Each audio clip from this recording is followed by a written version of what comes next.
मैं आशिता दिनेश नाड़े, कहीं हम भूल न जाए इस अभियान के अंतर्गत आप सभी का स्वागत करती हूँ। आज हम आपके लिए नाटक प्रस्तुत करने वाले हैं जिसका नाम है बाबा साहब भारत के संविधान सभा में। इस नाटक में हम आपको बताने वाले हैं कि किस तरह बाबा साहब डॉक्टर भीमराव अंबेडकर भारत के संविधान सभा में पहुंचे और उन्होंने किस तरह हमारे हक और अधिकार संविधान के माध्यम से सुरक्षित किए। इस नाटक में प्रतीक लोखंडे बाबा साहब का और निर्मित काळे डॉक्टर राजेंद्र प्रसाद का किरदार निभाएंगे और बाकी सारे अलग अलग किरदार निभाएंगे, जिनमें है तन्मय वानखेड़े, रिया हाड़के, आर्यन हाड़के, स्मित मून, असित फुले, अद्वी खाड़के, सम्यक मेंढे, निर्वाण मून, अरमान जगजापे, मानस पाटील, निवांत गजभिये, लावण्य डहाट, गार्गी डोंगरे, नमो नळे, आस्था गजभिये, शौर्य सोमकुंवर, क्रिस्टी सहारे, अनन्या दहाट, दीक्षांत साकरे। दोस्तों, बात कुछ ऐसी थी कि कैबिनेट मिशन 1946 के तहत आजाद भारत का संविधान बनाने के लिए संविधान सभा गठित होनी थी। उस सभा में कुल 389 सदस्य रहने वाले थे और उनमें से प्रांतों के लिए निर्धारित 296 सदस्यों के चुनाव होने थे। और बाबा साहब जानते थे कि हमारा समाज हजारों सालों से गुलामी में जी रहा है और इस बार जब आजाद भारत का संविधान लिखा जा रहा था तब बाबा साहब के पास एक मौका था कि वे हमारे हक और अधिकार संविधान में सुरक्षित कर सके। इसलिए बाबा साहब ने एक मीटिंग बुलाई जिसमें पूरे भारत भर से बाबा साहब के समर्थक हाजिर थे। मैंने आज की मीटिंग बहुत ही जरूरी काम से बुलाई है। बताइए बाबा साहब, क्या जरूरी काम है? भारत को आजादी मिलने वाली है और आजाद भारत का संविधान लिखा जाएगा। यह तो बहुत अच्छी बात है। आजाद भारत का संविधान लिखने के लिए संविधान सभा के चुनाव होंगे जिसमें केवल विधायक ही शामिल होंगे। हमारा समाज हजारों सालों से गुलामी में जी रहा है और इस बार जब आजाद भारत का संविधान लिखा जा रहा है तब हमारे पास सिर्फ एक मौका है कि हम हमारे हक और अधिकार संविधान में सुरक्षित कर सके। तो बाबा साहब, हमें इसलिए क्या करना पड़ेगा? हमारे हक और अधिकार संविधान में सुरक्षित करने के लिए मेरे संविधान सभा में होना बहुत जरूरी है। तो अब आप लोगों की यह जिम्मेवारी है कि आप मुझे जिताकर संविधान सभा में भेजें। अब आप मुझे बताइए कि मैं कौन से प्रांत से इलेक्शन लड़ूं और जीतकर संविधान सभा में जाऊं। यह क्या कोई भी जिम्मेवारी लेने के लिए तैयार नहीं है? फिर मैं संविधान सभा में कैसे जा पाऊंगा? या बंबई ने कांग्रेस और सरदार पटेल ने पूरी तैयारी की है कि मैं यहाँ से छूकर ना जाऊं। अगर मैं संविधान सभा में नहीं रहा तो आजाद भारत में हमारे आजादी का क्या होगा? बाबा साहेब, आप बिल्कुल चिंता न करें। आप जोगीनाथ मंडल की जगह जैसे और खुलने से करे हुई है, मैं आपको जिताने की पूरी जिम्मेदारी लेता हूँ। ठीक है। बाबा साहब संविधान सभा में चुन के ना जा सके, इसलिए जो बाबा साहब को वोट देने वाले थे उन्हें डराया धमकाया कि वो बाबा साहब को चुन के ना भेजे। कुछ विधायक मतदाताओं को मतदान केंद्र तक पहुंचने न दिया और मतदान केंद्र पर पुलिस का तगड़ा इंतजाम था। चुनाव के दिन हजारों की संख्या में दलित बंगाल विधान परिषद भवन के पास पहुंच गए। पुलिस का घेरा तोड़ लाठी और गोली की चिंता किए बगैर वे भवन के आंगन तक पहुंच गए और अंबेडकर जिंदाबाद के नारे आकाश को गुंजा रहे थे। अब हम आपको दिखाने वाले हैं कि वह किस तरह प्रदर्शन हुआ। प्रदर्शनकारियों में बुधा सिंह नामक एक अछूत आगे बढ़ा और कृपाण यानी तलवार घुमाते हुए कहा, यदि बाबा साहब चुनाव में हरा दिए गए तो यह तलवार गद्दारों के खून से लथपथ हो जाएगी। हाँ, गद्दारों को नहीं छोड़ेंगे। अंबेडकर जिंदाबाद, अंबेडकर जिंदाबाद, अंबेडकर जिंदाबाद। दोस्तों, यह खबर दैनिक स्टेट्समैन में 18 जुलाई 1946 के अंक में आई और फिर सभी विधायक मतदाताओं ने बाबा साहब को ही चुन के संविधान सभा में भेजा। अब हम आपको बाबा साहब का वो भाषण दिखाने जा रहे हैं जो बाबा साहब ने 17 दिसंबर 1946 को संविधान सभा में पंडित जवाहरलाल नेहरू द्वारा पेश किए गए लक्ष्य संबंधित प्रस्ताव के विरोध में था। माननीय डॉक्टर राजेंद्र प्रसाद जी की अध्यक्षता में भारतीय विधान परिषद की बैठक आरंभ हुई। पंडित जवाहरलाल नेहरू अब वह प्रस्ताव पेश करेंगे जो उनके नाम से है। साहेब सदर, कई दिनों से यह कॉन्स्टिट्यूशन असेंबली अपनी कार्यवाही कर रही है। अभी तक जाने की कार्यवाही हुई है और अभी और जाने की कार्यवाही बाकी है। हम अपना रास्ता साफ कर रहे हैं ताकि इस साफ जमीन पर विधान की इमारत खड़ी करें। लेकिन जब कोई इमारत बनाई जाती है तो उसके पहले कुछ नक्शे हमारे के तरह तरह के नक्शे रहे हैं। चुनांचे जो रिजोल्यूशन में आपके सामने पेश कर रहा हूँ, यह रिजोल्यूशन में आपके सामने पेश कर रहा हूँ एक घोषणा है, एक ऐलान है जो रिजोल्यूशन के शक्ल में है। सभापति महोदय, इन प्रस्ताव के साथ मैं अपना भारतीय स्वतंत्रता घोषणा पत्र मैं चाहता हूँ कि सभा इस प्रस्ताव का कानूनी सब जल की संकुचित भावना से विचार न करे, बल्कि उसके मूल में जो भावना है उस पर मद्देनजर रखकर उस पर विचार करे। अब डॉक्टर अंबेडकर बोलेंगे। सभापति महोदय, आपके प्रति मैं अपनी कृतज्ञता ज्ञापन करता हूँ। इस प्रस्ताव पर बोलने के लिए आपने मुझे आमंत्रित किया। इस प्रस्ताव के दो हिस्से किए जा सकते हैं।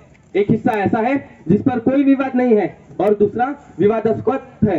प्रस्ताव को पेश किया पंडित जवाहरलाल नेहरू ने, जो एक समाजवादी की इस हैसियत से मशहूर है, परंतु मैं अवश्य यह स्वीकार करूंगा कि मुझे इससे बड़ी निराशा हुई। यद्यपि यह विवाद मूलक नहीं है, इतिहास का विद्यार्थी होने के नाते मैं यह पसंद करता कि यह भाग प्रस्ताव में शामिल न किया जाता। मैं देखता हूँ कि प्रस्ताव के इस भाग में यद्यपि अधिकारों की चर्चा की गई है, पर उनकी सुरक्षा का कोई उपचार नहीं दिया गया है। मैं इस बात की आशा करता कि प्रस्ताव साफ शब्दों में कहता कि ताकि सामाजिक, आर्थिक और राजनीतिक न्याय प्रदान किया जा सके। देश में उद्योग धंधों का और भूमि का राष्ट्रीयकरण किया जाएगा। मेरी समझ में नहीं आता कि जब तक देश की अर्थनीति समाजवादी नहीं होती, तब तक किसी भी भावी हुकूमत के लिए यह कैसे संभव होगा कि वह अपने सामाजिक, आर्थिक और राजनीतिक न्याय प्रदान कर सके। प्रस्ताव मेरे लिए निराशाप्रद है। अब मैं प्रस्ताव के पहले हिस्से पर आता हूँ, जिसमें प्रथम 4 पैरे शामिल है। सारा विवाद रिपब्लिक शब्द पर केंद्रित है। आज हमारा देश कई लड़ाकू दलों में बट गया है और मैं तो यहाँ तक मंजूर करूंगा कि ऐसे ही लड़ाकू दलों के नेताओं में शायद मैं भी एक हूँ। परंतु सभापति महोदय, इन सब बातों के बावजूद भी मुझे पक्का विश्वास है कि समय और परिस्थिति अनुकूल होने पर दुनिया की कोई भी ताकत इस मुल्क को एक होने से नहीं रोक सकती। जाति और धर्म की भिन्नता के बावजूद भी हम किसी न किसी रूप में एक होंगे, इसमें मुझे जरा भी शक नहीं है। हमारी कठिनाई यह नहीं कि हमारा भविष्य क्या होगा, हमारी कठिनाई तो यह है कि आज की इस विशाल पर बेमेल आमाद को किस तरह इस बात पर आमाद करें और मिलजुल कर एक फैसला करें और ऐसा पद ग्रहण कर ले कि हम सब एक हो जाए। बस मोबाइल सीखने के दौरान 2 ऐसे प्रश्न उठाए गए जो मुझे इतने खटके कि मैंने उन्हें कागज पर नोट कर लिया। एक प्रश्न मेरा ख्याल है कि मेरे मित्र बिहार के प्रधानमंत्री ने उठाया था, जिन्होंने कल सभा में वक्तृता दी थी। आपने कहा था कि भला यह प्रस्ताव मुस्लिम लीग को विधान परिषद में सम्मिलित होने से कैसे रोक सकता है। आज मेरे मित्र डॉक्टर श्याम प्रसाद मुखर्जी ने एक दूसरा प्रश्न उपस्थित किया कि क्या यह प्रस्ताव मंत्री प्रतिनिधि मंडल की योजना के विपरीत है। मैं मानता हूं कि ये बड़े गंभीर प्रश्न है और इनका उत्तर और स्पष्ट उत्तर देना आवश्यक है। मैं मानता हूं कि पास हो जाने पर विधान परिषद के लिए यह प्रस्ताव एक तरह से आदेश मूल्य हो जाएगा। इस उपस्थित मसले पर हैसियत मुझे 3 ही रास्ते दिखाई देते हैं जिनसे हम अपने जीवन का निर्णय कर सके। एक रास्ता यह है कि एक दल दूसरे दल की इच्छा के सामने आत्मसमर्पण कर ले। दूसरा रास्ता यह है कि आपस में विचार विनिमय कर समझौता कर ले और तीसरा रास्ता यह है कि खुलकर लड़ाई की जाए। सभापति जी, परिषद के कुछ सदस्यों की ओर से मैं यह भी सुनता आ रहा हूँ कि वे युद्ध के लिए तैयार हैं। मैं इस कल्पना से ही कांप उठता हूँ कि अगर इस देश का कोई भी व्यक्ति यह सोचे कि युद्ध द्वारा वह अपनी राजनीतिक समस्या हल कर लेगा। मैं साफ शब्दों में कहना चाहता हूँ कि अगर इस देश में युद्ध हुआ और उसका संबंध आज की इस परिस्थिति से रहा तो यह युद्ध अंग्रेजों के साथ न होगा, यह होगा मुसलमानों के साथ। यह मेरी गंभीर चेतावनी है और इसकी उपेक्षा करना खतरनाक होगा। अगर किसी के दिमाग में यह ख्याल हो कि बल प्रयोग द्वारा या युद्ध द्वारा, क्योंकि बल प्रयोग ही युद्ध है, हिंदू मुस्लिम समस्या का समाधान किया जाए तो देश इसे ऐसी स्थिति में फंस जाएगा जिसे मुसलमानों के जीतने में सदा ही रहना पड़ेगा। भरत ने कहीं पर कहा था, शक्ति देना तो आसान है पर बुद्धि देना कठिन है। आइए हम अपने आचरण से प्रमाणित कर दें कि अगर सर्वोच्च सत्ता जबरदस्ती अन्यायपूर्वक ले ली है तो वह उस सत्ता का प्रयोग बुद्धिमानी से करेगा। यही एकमात्र रास्ता है जिसके जरिए हम सभी वर्गों को साथ लेकर चल सकते हैं और कोई मार्ग नहीं है जिस पर चलकर हम एकता पा सके। अंबेडकर जिंदाबाद, अंबेडकर जिंदाबाद, अंबेडकर जिंदाबाद। साथियों, मैं आपको बताना चाहती हूँ कि बाबा साहब के इस भाषण को सबसे ज्यादा और सबसे लंबी वाहवाही मिली।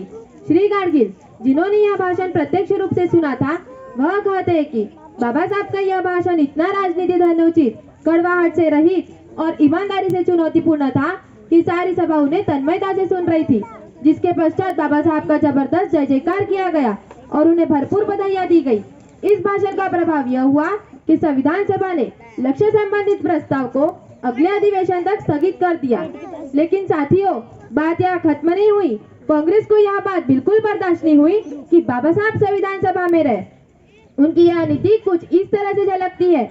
जब भारत और पाकिस्तान में बंटवारा हो रहा था, तब ऐसा तय हुआ था कि जिस क्षेत्र में 50% से ज्यादा मुस्लिम लोगों की संख्या हो, वह पाकिस्तान में जाएगा। अब कांग्रेस ने ऐसी चालाकी की कि जिस क्षेत्र से बाबा साहब चुन के संविधान सभा में गए थे, उस क्षेत्र में 50% से काफी कम मुस्लिम लोगों की संख्या होने के बावजूद वह क्षेत्र पूर्व पाकिस्तान, जिसे आज बांग्लादेश कहा जाता है, वहां दे दिया और बाबा साहब को पाकिस्तान के संविधान सभा का सदस्य बना दिया। और फिर जब बाबा साहब भारत के संविधान सभा में जाते हैं, तब देखिए क्या होता है। डॉक्टर अंबेडकर, आप यहाँ क्या कर रहे हैं? मैं संविधान सभा का सदस्य हूँ। बात तो बिल्कुल सही कही अंबेडकर आपने, पर जिस क्षेत्र से आप चुन कर आए थे, वह क्षेत्र तो हमने पाकिस्तान को दे दिया। अच्छा, आपने को पाकिस्तान का संविधान? मेरे लोग तो यहाँ भारत में रहते हैं, तो मैं पाकिस्तान का संविधान लिखने कैसे जाऊँ? मैं अपने पूर्व बंगाल के पद से इस्तीफा देता हूँ। और बाबा साहब वहां से निकल जाते हैं और ब्रिटिश के प्रधानमंत्री और विपक्ष के नेताओं से मिलते हैं और उन्हें बताते हैं कि उन पे किस तरह अन्याय हो रहा है।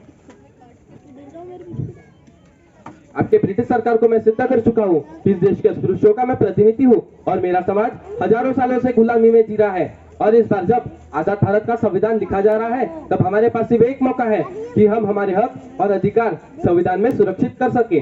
मैं बंगाल प्रांत के जयपुर और खुलना जिले से जीतकर संविधान सभा में शामिल हुआ। उस क्षेत्र में मुस्लिम 50% से काफी कम रहते हैं और कांग्रेस ने बंटवारा नीति के खिलाफ जाकर उस क्षेत्र को पूर्व पाकिस्तान में दे दिया है। आप कृपया इसकी गंभीरता को समझकर ठोस कदम उठाएं। डॉक्टर अंबेडकर, आप बिल्कुल चिंता मत कीजिए, हम नेहरू से बात करते हैं। मेरे बदला जी जनाब।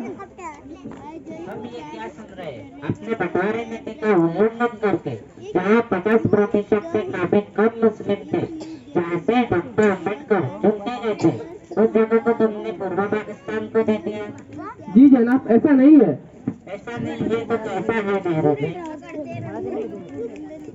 देखिए नेहरू जी, एक तो आप बंगाल प्रांत के जयपुर और खुलना को भारत में रहने दे, या फिर भारत के हिस्से में हुए किसी और जगह से आम्बेडकर को संविधान सभा में लो, नहीं तो इस गड़बड़ी को सुलझाने में समय लगेगा। तुम समझ रहे हो ना नेहरू?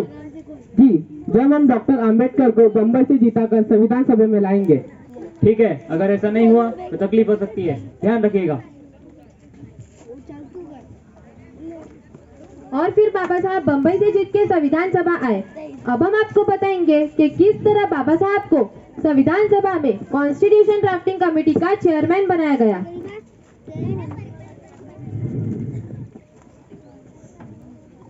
माननीय डॉक्टर राजेंद्र प्रसाद जी की अध्यक्षता में भारतीय विधान परिषद की बैठक आरंभ हुई।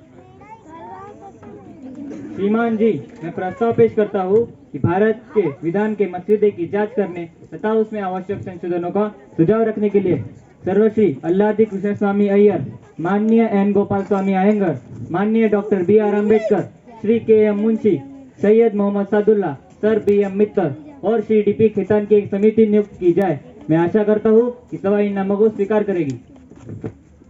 मैं निवेदन करता हूँ, हम किसी भी समिति को विधान बनाने के अधिकार नहीं सौंप सकते, चाहे उसमें कितने भी महान विशेषज्ञ क्यों ना हो। मेरे विचार से प्रस्ताव पर वोट लेने से पूर्व मेरे लिए यह आवश्यक है कि मैं स्थिति को स्पष्ट करूं। विचार यह है कि अगला अधिवेशन में लगभग पूर्ण रूप से सभा के सामने मसौदा रखा जाए, जिससे कि पूर्ण मसौदे पर सदस्य ध्यान दे सके और फिर किसी परिणाम पर पहुंचे और मसौदे की एक एक धारा लेकर उसे पास करे। श्री सत्यनारायण सिन्हा द्वारा प्रेषित किए गए प्रस्ताव में जो नामावली दी गई है वह स्वीकार की जाए। आज परिषद यही स्थगित हुई।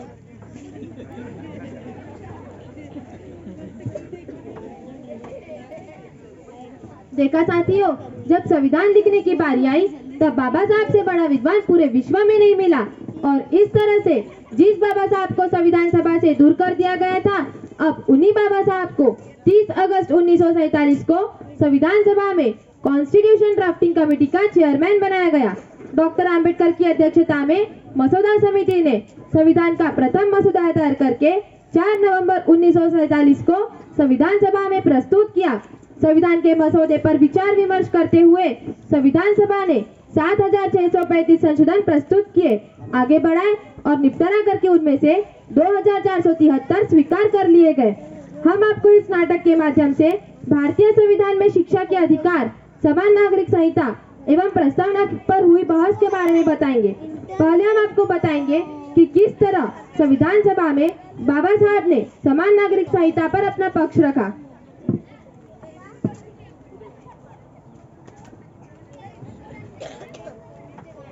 माननीय डॉक्टर राजेंद्र प्रसाद जी की अध्यक्षता में भारतीय विधान परिषद की बैठक आरंभ हुई। श्रीमान, मैं प्रस्ताव करता हूँ कि निम्नलिखित प्रावधान अनुच्छेद 35 में जोड़ दिए जाए।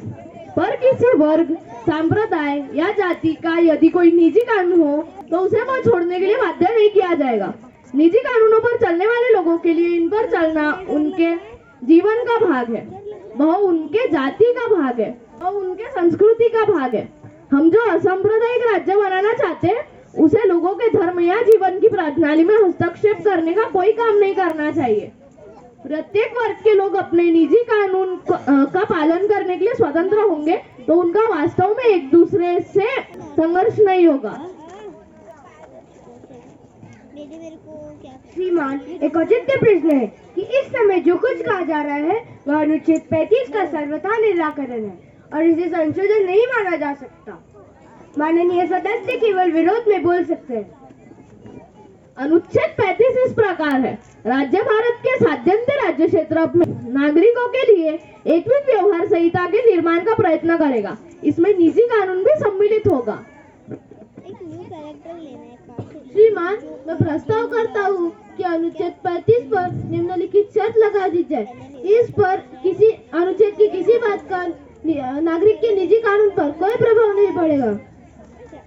श्रीमान, इस अनुच्छेद पर जो संशोधन पेश किया गया है, मुझे भय है कि मैं उन्हें स्वीकार नहीं कर सकता। मेरे मित्र मिस्टर हुसैन इमाम ने संशोधन का समर्थन करते समय मुझसे पूछा था कि क्या यह इतने वरूण देश के लिए एकविध संहिता बनाना संभव तथा वांछनीय है। मेरा कहना है कि हम इसे पहले ही कर चुके हैं। मुझे पहली बात करनी है वह यह है कि जिन सदस्यों ने यह संशोधन रखे हैं वे कहते हैं कि मुसलमानों का निजी कानून जहाँ तक इस देश का संबंध है सारे भारत में अटल तथा एकविध था। मैं इस कथन को चुनौती देना चाहता हूँ। मेरी दूसरी बात यह है कि मैं उन्हें आश्वासन देना चाहता हूँ। उनकी भावनाओं को मैं पूर्णतः समझता हूँ, किंतु मेरे विचार में उन्होंने अनुच्छेद 36 का खींचतान कर आशय निकाला है। आज परिषद यही स्थगित हुई। साथियों, बाबा साहब आम्बेडकर का भारत आधुनिक वैज्ञानिक सोच और तर्कसंगत विचारों का देश होता, उसमें पर्सनल कानून की जगह नहीं होती।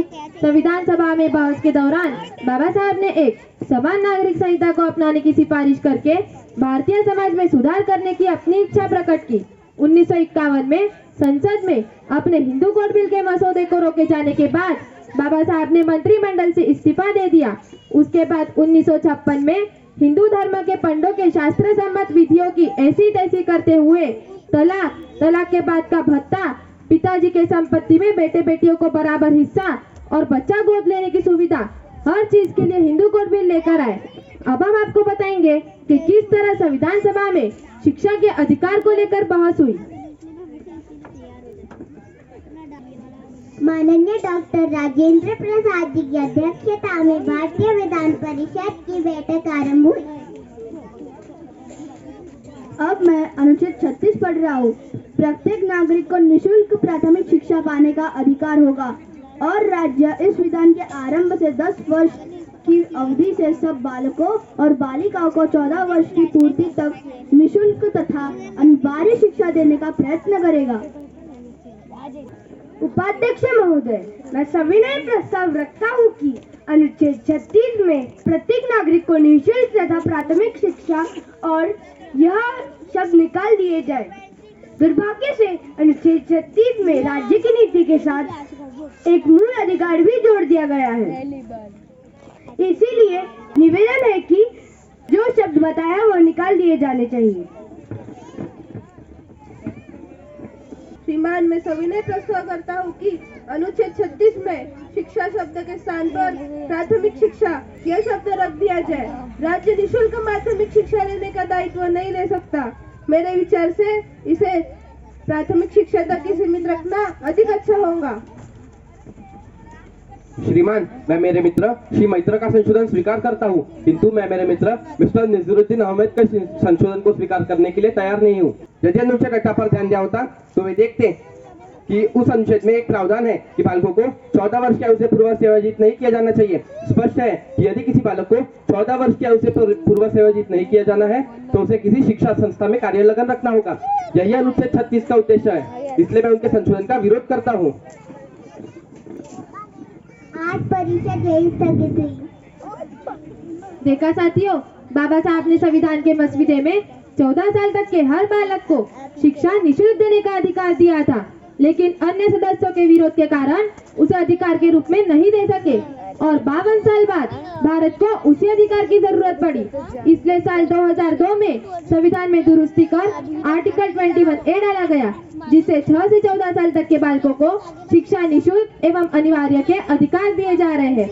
अब हम आपको बताएंगे कि किस तरह संविधान सभा में प्रस्तावना को लेकर बहस हुई। माननीय डॉक्टर राजेंद्र प्रसाद जी की अध्यक्षता में भारतीय विधान परिषद की बैठक आरंभ हुई।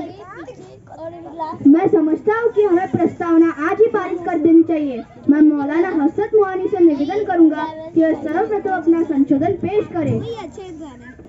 सर्वप्रथम मैं पेश करना चाहता हूँ वह इस प्रकार है कि प्रस्तावना में यह शब्द रखे जाए, We the people of India having solemn resolved to constitute India into a sovereign federal republic अथवा विकल्प We the people of India having solemn resolved to constitute India into a sovereign independent republic।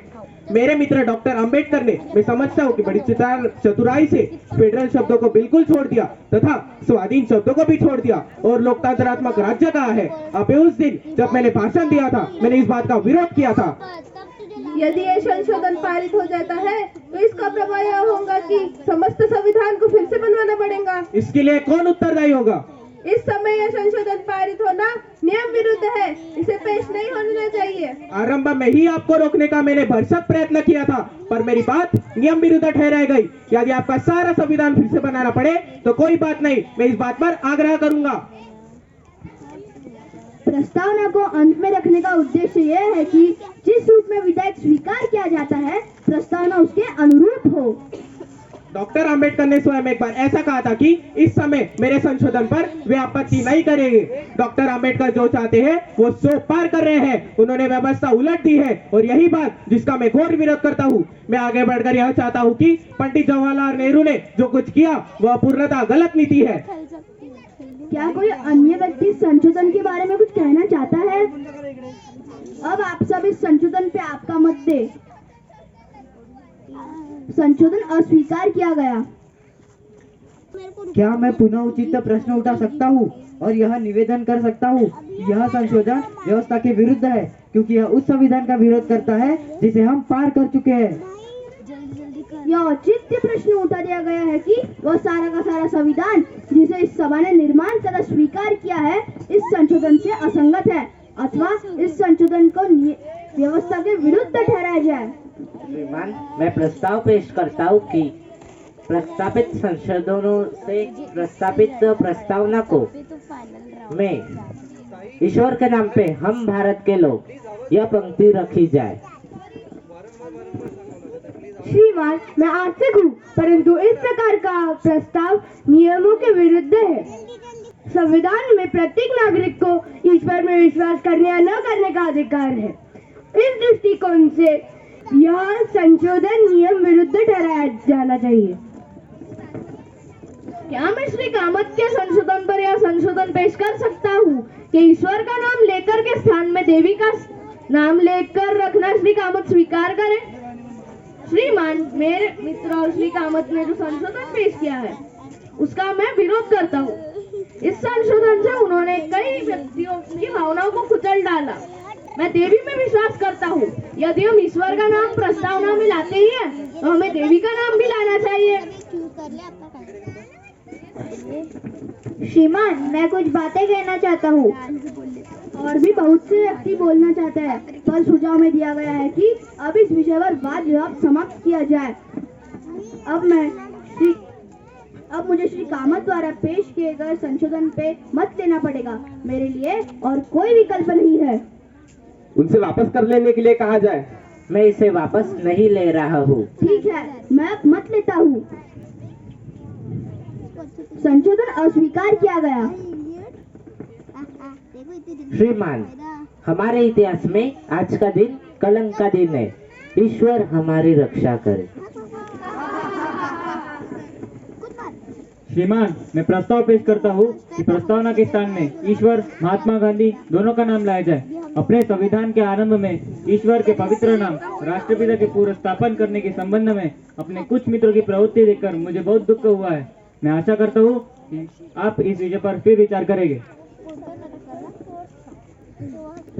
अध्यक्ष महोदय, मैं मेरे मित्र शिवनलाल सक्सेना द्वारा पेश किए गए संशोधन का विरोध करने के लिए खड़ा होता हूँ। मैं यह नहीं चाहता हूँ कि महात्मा गांधी का नाम इस संविधान में लाया जाए, क्योंकि यह संविधान गांधी जी के सिद्धांतों के आधार पर नहीं है।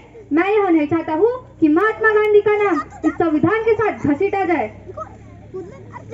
मैं अपने संशोधन को वापस लेना चाहता हूँ। श्रीमान, मैं केवल एक संशोधन पेश करना चाहूंगा। हम भारत के लोग भारत को एक असांप्रदायिक सहयोगी राष्ट्र बनाने के लिए, समाजवादी व्यवस्था स्थापित करने के लिए तथा उनके समस्त नागरिकों के लिए जीविका का पर्याप्त साधन, निःशुल्क तथा अनिवार्य शिक्षा, चिकित्सा संबंधी निःशुल्क सहायता, अनिवार्य सैनिक शिक्षा प्राप्त करने के लिए इस संविधान को एकत्व द्वारा विनियमित तथा स्थापित करते हैं। ऊंट और मोटरसाइकिल का क्या हुआ? वह भी प्रस्तावना में लिखो ना। श्रीमान, कुछ चंद मिनटों के लिए आप मुझ पर अनुग्रहण करेंगे? क्या आप पूरी पुस्तक पढ़ना चाहते हैं? जी नहीं, इस तरह से मुझे दबाया नहीं जा सकता है। आपको चुप करने का प्रयास नहीं है। अच्छा हो कि माननीय सदस्य अपना भाषण समाप्त कर दे। मैं अब इस पर सभी का मत लेता हूँ। आपका संशोधन अस्वीकार किया गया। श्रीमान, मैं प्रस्ताव पेश करती हूँ। प्रस्तावना में यह लिखा जाए कि उसके अंगभूत भागों को तथा सरकार के अंगों को सब शक्ति और प्राधिकार प्राप्त होते हैं। भारत को एक संपूर्ण प्रभुत्व संपन्न गणराज्य बताने के लिए तथा उसके समस्त नागरिकों को। अब मैं डॉक्टर अंबेडकर से उत्तर देने के लिए कहूँगा। मेरा विचार यह है कि इस संशोधन में जो कुछ सुझाया गया है वह इस प्रस्तावना के मसौदे में पहले से ही है। इस प्रस्तावना में वह बात है जिसके लिए इस सभा का प्रत्येक सदस्य इच्छुक है। यह संविधान अपना मूल स्रोत, अपना प्राधिकार और अब संपन्न जनता से प्राप्त करे, यह बात उसमें है। इस संशोधन की रचना कुछ ऐसे है जिस रूप में प्रस्तावना का मसौदा हमने बनाया है उस रूप में वह बात ठीक नहीं बैठेगी। अतः इन दोनों बातों के कारण मैं समझता हूँ कि मसौदा समिति द्वारा प्रयोग में लाई गई भाषा में परिवर्तन करना उचित नहीं है। मैं अब इस पे सभी का मत लेता हूँ।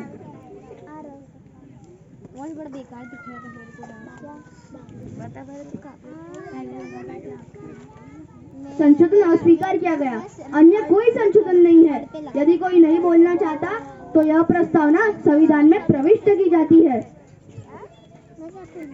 आज परिषद यही स्थगित हुई। देखा साथियों, भारत के संविधान की प्रस्तावना की बात आई तो कोई कहता है प्रस्तावना की शुरुआत ईश्वर के नाम से होनी चाहिए, कोई कहता है देवी के नाम से होनी चाहिए और कोई कहता है प्रस्तावना की शुरुआत ईश्वर और गांधी दोनों के नाम से होनी चाहिए। लेकिन बाबा साहब ने किसी की नहीं सुनी और भारत के संविधान के प्रस्तावना की शुरुआत हम भारत के लोग इस तरह की। अब हम आपको बाबा साहब के संविधान निर्माण कार्य के संबंध में संविधान सभा के सदस्यों द्वारा कही गई बातों में से कुछ बातें और बाबा साहब का वह भाषण दिखाने जा रहे हैं जो बाबा साहब ने 25 नवंबर 1949 को संविधान स्वीकारने से ठीक एक दिन पहले संविधान सभा में दिया था। माननीय डॉक्टर राजेंद्र प्रसाद जी की अध्यक्षता में भारतीय विधान परिषद की बैठक आरंभ हुई। मैं इस समय 3 से 4 सदस्यों को भाषण देने का अवसर देना चाहता हूँ। मैं डॉक्टर अंबेडकर को संविधान का प्रारूप प्रस्तुत करने में उनके शानदार प्रदर्शन के लिए बधाई देता हूँ। संवैधानिक प्रस्तावों को एक निश्चित आकार देने में डॉक्टर अंबेडकर द्वारा खर्च किए गए अतुलनीय समय और ऊर्जा की मैं सराहना करता हूँ। मैं अपना अपना कर्तव्य समझता हूँ कि अपने मित्र माननीय डॉक्टर अंबेडकर की योग्यता की प्रशंसा करूं, जिन्होंने इस संविधान को पारित करवाया और मसौदा समिति के सभापति के रूप में अथक कार्य किया है। श्रीमान, यह सभा ही नहीं बल्कि सारा राष्ट्र डॉक्टर अंबेडकर का आभारी है। डॉक्टर अंबेडकर तथा उनके सहकारियों ने संसार की सर्वोत्तम बातों को ढूंढ निकालने तथा उन्हें इस देश की आवश्यकताओं के अनुरूप बनाने के लिए अधिक परिश्रम किया। उन्होंने जिस कुशलता से संविधान का मसौदा तैयार किया तथा जिस कुशलता से सत्ता द्वारा प्रेरित किया, जिसे हम नहीं बल्कि आने वाली पीढ़ियां भी कृतज्ञता के साथ संस्मरण करेंगी। इस संविधान को बनाने का श्रेय डॉक्टर अंबेडकर को जाता है। वे एक प्रतिभाशाली व्यक्ति हैं। संसार के सभी कानूनों और विधियों को वो बहुत अच्छी तरह से जानते हैं। वे क्या नहीं जानते, ये बात जानने की जरूरत नहीं है। उनके इस अथक परिश्रम से यह सुंदर संविधान बन पाया है। अब हम संविधान के मसौदे पर डॉक्टर अंबेडकर के विचार लेंगे। इस संविधान सभा के पिछले कार्य की ओर ध्यान देने से विदित होता है कि जब यह प्रथम बार 9 दिसंबर 1946 को संवेद हुई थी, उस समय से अब तक 2 वर्ष 11 महीने और 17 दिन हुए हैं। अपने अंतिम रूप में संविधान के मसौदे में 395 अनुच्छेद और 8 अनुसूचियां हैं। संविधान के मसौदे पर भेजे गए कुल संशोधन की संख्या लगभग 7,635 थी। इनमें से संशोधन में सभा में पेश किए गए संशोधन की संख्या 2,473 थी। संविधान सभा में अनुसूचित जातियों की स्वार्थों की रक्षा करने के अतिरिक्त मैं अन्य किसी महानतर आकांक्षा को यहाँ लेकर नहीं आया था। मुझे स्वप्न में भी यह विचार नहीं हुआ था कि मुझे और भी बड़े बड़े प्रक्रियाओं को हाथ में लेने के लिए आमंत्रित किया जाएगा। इस कारण जब मसौदा समिति ने मुझे निमंत्रित किया तो मुझे आश्चर्य हुआ, और जब मसौदा समिति का मुझे सभापति चुना गया तो मुझे और भी अधिक आश्चर्य हुआ। मसौदा समिति में मुझसे बड़े, मुझसे अच्छे और मुझसे अधिक सक्षम व्यक्ति विद्यमान थे। मैं संविधान सभा और मसौदा समिति का मैं कृतज्ञ हूँ कि उन्होंने मुझ में इतना भरोसा तथा विश्वास किया और मुझ में अपना एक साधन बनाया और देश की सेवा करने का मुझे एक अवसर दिया। मैं समझता हूँ कि संविधान चाहे जितना भी अच्छा हो, यदि उसे कार्यान्वित करने वाले लोग बुरे हैं तो वह संविधान निसंदेह पूरा हो जाता है। इस संविधान की निंदा अधिकतर 2 क्षेत्रों में की जाती है, साम्यवादी पक्ष द्वारा और समाजवादी पक्ष द्वारा। वे क्यों इस संविधान की निंदा करते हैं? क्या इसलिए क्योंकि यह संविधान वास्तव में खराब है? मैं यह कहने का साहस करता हूँ कि नहीं है। साम्यवादी पक्ष संविधान की इस कारण निंदा करते हैं क्योंकि यह संसदीय लोकतंत्र पर आधारित है। समाजवादी 2 बातें चाहते हैं। पहली बात वह चाहते हैं वह यह है कि यदि उनके हाथ में शक्ति आ जाए तो बिना प्रतिकर किए सारी निजी संपत्ति को राष्ट्रीयकरण व समाजीकरण करने का अधिकार उन्हें संविधान द्वारा मिलना चाहिए। दूसरी बात समाजवादी यह चाहते हैं कि संविधान में वर्णित मूलाधिकार निरपेक्ष तथा बिना किसी परिसीमा के होनी चाहिए। यदि उनके पक्ष के हाथ में शक्ति आ जाए तो उन्हें आलोचना करने के लिए ही नहीं, राजनीति को उलटने की भी पूरी आजादी मिल जाए। यही मुख्य बात है जिनके आधार पर इस संविधान की निंदा की जाती है। मैं कहता हूँ कि इस संविधान में सिद्धांत नीति है वह इस वर्तमान पीढ़ी के विचार है। 26 जनवरी 1950 को भारत एक स्वतंत्र देश होगा। उसकी स्वाधीनता का क्या परिणाम होगा? क्या वह इसकी रक्षा कर सकेगा या उसे फिर खो देगा? 26 जनवरी 1950 को भारत एक लोकतंत्रात्मक देश होगा। इसका अर्थ यह है कि उस दिन से भारत में जनता के लिए, जनता द्वारा जनता की सरकार होगी। वही विचार फिर मेरे मस्तिष्क में आता है, क्या वह उसकी रक्षा कर सकेगा या उसे फिर खो देगा? जो यह दूसरा विचार है जो मेरे मन में उत्पन्न होता है और मुझे पहले विचार की भांति व्यतीत करता है। एक समय था जब भारत गणराज्यों से सुसज्जित था और जहाँ राजा थे वे भी या तो निर्वाचित होते थे या उनके अधिकार सीमित रहते थे। बहुत अधिक सुसंघ के अध्ययन से विदित होता है कि केवल संसद ही नहीं थी, संघ संसद के अतिरिक्त और कुछ नहीं होते थे। वरना आधुनिक युग में संसदीय प्रक्रिया मिट गई है, जितनी भी है उन सबसे यह संघ परिचित थे। भारत से लोकतंत्रात्मक व्यवस्था मिट गई। क्या वह उसकी रक्षा कर सकेगा? मैं नहीं जानता। यदि हम लोकतंत्र को केवल रूप में नहीं वरना आदि अर्थात में बनाए रखना चाहते हैं तो इसके लिए हमें क्या करना चाहिए? मेरे विचारानुसार सबसे पहले हमें यह करना चाहिए कि अपने सामाजिक और आर्थिक उद्देश्य की पूर्ति के लिए हम संवैधानिक रीतियों का मार्ग अपनाना चाहिए। जब संवैधानिक रीतियों का मार्ग खुला है तो यह असंवैधानिक रीतियों का मार्ग अपनाना कभी न्याय संगत नहीं हो सकता। जितना शीघ्र इनका परित्याग किया जाए उतना ही हमारे लिए अच्छा है। दूसरी बात हमें जो करनी है वह यह है कि किसी भी महान व्यक्ति के चरणों में अपनी स्वाधीनता को न चढ़ा दे या उसे वे शक्ति न सौंपे जो उन्हें उन्हीं की संस्थानों को मिटाने की शक्ति दे। भारत में भक्ति या जिसे भक्ति मार्ग या वीर पूजा कहा जाता है उसके भारत के राजनीति में इतना महत्वपूर्ण स्थान है जिसका अन्य किसी भी देश के राजनीति में नहीं है। धर्म में भक्ति या आत्मविश्वास का मार्ग हो सकता है पर राजनीति में भक्ति या वीर पूजा स्वतंत्रता तानाशाही का एक निश्चित मार्ग है। तीसरा काम हमें जो करना है वह यह है कि केवल राजनीतिक लोकतंत्र से हमें संतुष्ट नहीं हो जाना चाहिए। राजनीतिक लोकतंत्र को हमें सामाजिक लोकतंत्र का रूप भी देना चाहिए। सामाजिक लोकतंत्र का क्या अर्थ है? इसका अर्थ जीवन के उस मार्ग से है जो समता स्वतंत्र बंधुत्व के जीवन के रूप में अभिज्ञात करता है। यह तथ्य स्वीकार करते हुए हमें कार्यारंभ करना चाहिए कि भारतीय समाज में दो बातों का पूर्णतः अभाव है। इनमें से एक समता है। सामाजिक स्तर पर हमारा एक ऐसा समाज है जिनके पास अतुल संपत्ति है और कुछ ऐसे जो निर्धारित जीवन बिता रहे हैं। 26 जनवरी 1950 को हम विरोधी भावना से परिपूर्ण प्रवेश कर रहे हैं। राजनीतिक जीवन में हम समता का व्यवहार करेंगे तथा सामाजिक और आर्थिक जीवन में असमता का इन विरोधी भावना से परिपूर्ण को हम कब तक बिताते चले जाएंगे? यदि हम इसका बहुत काल तक खंडन करते रहेंगे तो हम अपने राजनीतिक लोकतंत्र को संकट में डाल देंगे। हमें विरोध को जैसा संभव शीघ्र ही मिटा देना चाहिए। जितना शीघ्र इनका परित्याग किया जाए उतना ही हमारे लिए अच्छा है। एक दूसरी वस्तु जिसका हमारे यहाँ अभाव है वह बंधुत्व के सिद्धांत का अभिस्वीकरण है। बंधुत्व से क्या अभिप्राय है? बंधुत्व से अभिप्राय समस्त भारतवासियों की भाईचारे की भावना से है। यदि हम इस संविधान का रक्षण करना चाहते हैं जिसमें हमने जनता के लिए जनता द्वारा जनता की सरकार की प्रतिष्ठा करने का प्रयास किया है तो हम इस बात का संकल्प करें कि सर्वोच्च सत्ता जबरदस्ती अन्यायपूर्वक ले ली है तो वह उस सत्ता का प्रयोग बुद्धिमानी से करेगा। यही एकमात्र रास्ता है जिसके जरिए हम सभी वर्गों को साथ लेकर चल सकते हैं और कोई मार्ग नहीं है जिस पर चलकर हम एकता पा सके।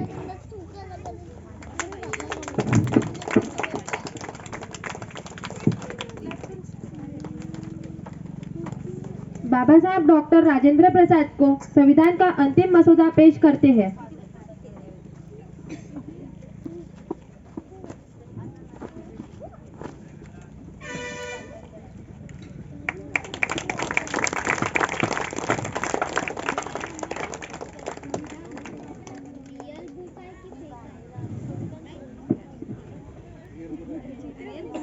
सभा कल प्रातः 10 बजे तक के लिए स्थगित होगी और उस समय हम डॉक्टर अंबेडकर द्वारा पेश किए गए संशोधन पे मत लेंगे।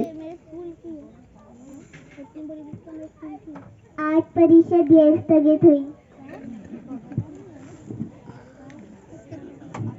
देखा साथियों, बाबा साहब ने 25 नवंबर 1949 को संविधान स्वीकारने से ठीक एक दिन पहले संविधान सभा में यह कहा था कि संविधान चाहे जितना भी अच्छा हो, यदि उसे कार्यान्वित करने वाले लोग बुरे हैं तो वह संविधान निसंदेह बुरा हो जाता है।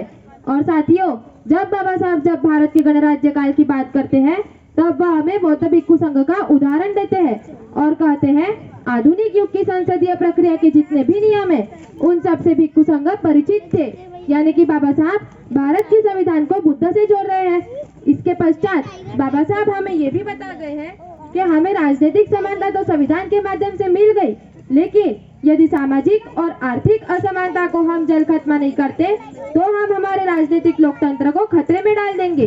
असमानता से पीड़ित लोग इस राजनीतिक लोकतंत्र की रचना को विध्वस्त कर देंगे। मेरा सवाल है आप सभी से, क्या आप चाहते हैं बाबा साहब द्वारा बनाए गए इस संविधान को बचाया जाए?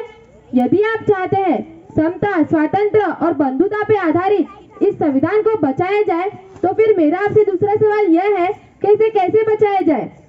दोस्तों, इसका उत्तर भी बाबा साहब खुद बता गए हैं कि शिक्षित करो, संगठित बनो और संघर्ष करो और की पोस्ट पे जाओ।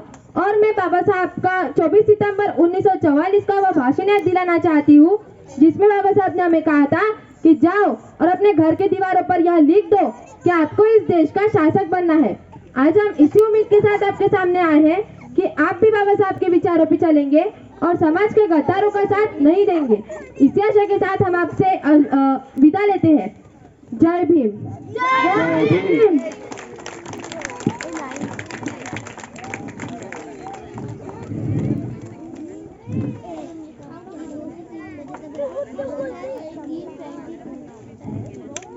अब हम एक साथ में प्रियम्बल बोलेंगे। The people of India having solemnly resolved to constitute India into a sovereign, socialist, secular, democratic republic and to restore to all its citizens justice, social, economic, and political liberty of thought, expression, belief, faith and worship, equality of status and of opportunity, and to promote among them all fraternity, assuring the dignity of the individual and the unity and the integrity of the nation. In our Constituent Assembly, this 26th day of November 1949, do hereby adopt, enact and give to ourselves this Constitution.